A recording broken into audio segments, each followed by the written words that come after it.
Alady fahavaliny volana oktobra amin'ny kafanina tranondray tompolazy tompokivavy ny tsy dena tokotranonao amin'izao alady alina izao amin'ny alalan'ny fandarana mahery atolotratsika ny arahaba ary asaina mpanajanytsika anaraka ny fandarana mahatramin'ny farany mangina dia mangina aloha ny fanatanjahantena amin'ny ankapobeny amin'izao fotoana izao indrindra ho an'ny eto Antananarivo satria dia misy ilay fanambarana avy amin'ny fanjakana malagasy amin'ny alalan'ny ministeran'ny tanora sy ny fanatanjahantena fa dia nahato ary najanona avokoa aloha ireo hetsika ara-mpananjahantena zay amorina olona ka dia mandrapy fotoana mbola tsy voafetra moa izay ka dia miandry izay fanambarana vaovao avy amin'ny ministera indray zany sika vao afaka miroso amin'izay fikarakarana hetsika izay fanazanana zany dia misy ihany ireo vaovao vitsivitsy aveto antoerana ny baolina kitra dia ny farana androany ny dingana faharoa amin'ny fiadiana ny tompon-daka ny Madagasikara na ny THB Champions Ligue zany fantatra ary ireo ekipa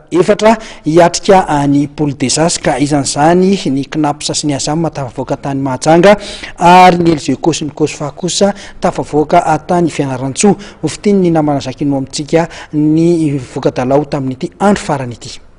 Ny ekipan'ny COSFA analamanga, ELGECO PLUS analamanga, CNaPS Sport itasy, HZAM maloatra mangory no tafita amin'ny dingana famaranana na ny Poule sy ny fiadiana ny tompon-daka nasionaly taranja baolina kitra na ny THB Ligue des Champions. Izany dia fantatra tao rin'ny andro fadimy farany natao tany Fianarantsoa sy tany Mahajanga androany tolakandro. Tamin'ny Fianarantsoa aloha dia nampijanona fitaitaina ny mpakafia ny solitena analamanga ny vokatra teo amin'ny lalao faharoa. Resy ny ekipan'ny RTS Jet Mada itasy tamin'ny saharoa iray tokoa mantsy ny ekipan'ny FC Topdome mamorony mani.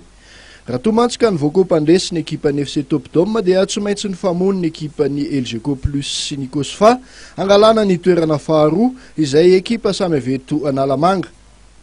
Torin'ny vokatra teo amin'ny lalao faharoa ary dia fantatra fa ny ELGECO Plus sy ny COSFA no tafita amin'ny Poule na izany ary dia nitana ny larana voalohany tao amin'ity vondrona ny lalao tamin'ny Fianarantsoa ity ny miaramila rehefa ny voako mpandresy tamin'ny telo-ray.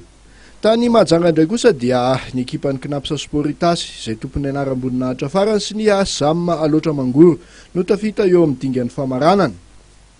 Vao teo amin'ny andro faefatra nataony zoma lasa teo dia fanazava ny lalana ho an'ireto ekipa roa ireto. Toy ny tamin'ny Fianarantsoa ihany koa dia niady ny larana voalohany ny ekipan'ny itasy aloatra mangoro teo amin'ny andro farany. Larana voalohany ary ny CNaPS Sport rehefa nanamotsana ny HZAM tamin'ny 5-0. Ny aloha izay dia tsy nahavita nanenjika ny elanelan'isy nisy teo amin'ny sy ny HZAM ny ekipan'ny HZAM ny bongilavana dia nandresy tamin'ny 4-0 ny ekipan'ny FC Maheva aza. Tsy ivona fa nomotsany ny ekipan'ny HZAM tamin'ny isa mavesatra 13 ny FC Maheva ny zoma teo nandritra ny andro fahaefatra. Toy izao kosa ireo vokatra hafa nandritra nyity andro farany ity tany Mahajanga dia resin'ny FC Varataza tamin'ny 3-0 ny ekipan'ny USSK Ambanja. Tany Fianarantsoa ny ekipan'ny Zanakala izay tompo-tanàna nandresy ny FC Angela avy any Anosy tamin'ny 3-0. Mariana fa ataony 20 ka hatramin'ny 7 oktobra ho avy izao ny fidonana voalohany amin'ity Poule sy ny THB Ligue des Champions ity.